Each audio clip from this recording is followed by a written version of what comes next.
আসসালামু আলাইকুম, সবাই কেমন আছেন? আজকে আমি ধনিয়া পাতার ভর্তা বানাবো। প্রথমে ধনিয়া পাতাগুলো সুন্দরভাবে বেছে তারপর কেটে কুটে নিয়ে আসছি।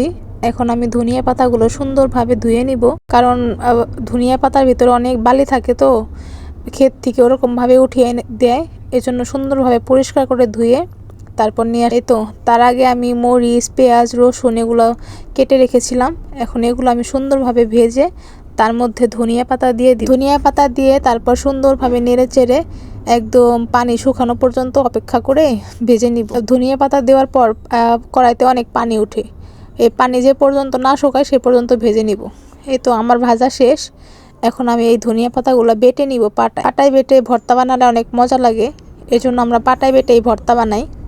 যে কোনো ভর্তা পাটায় বেটে মাখালে অনেক মজা হয়। এই তো আমি ভর্তাগুলো পাটায় বেটে নিচ্ছি। ভর্তা দিয়ে ভাত খেতে অনেক মজা লাগে।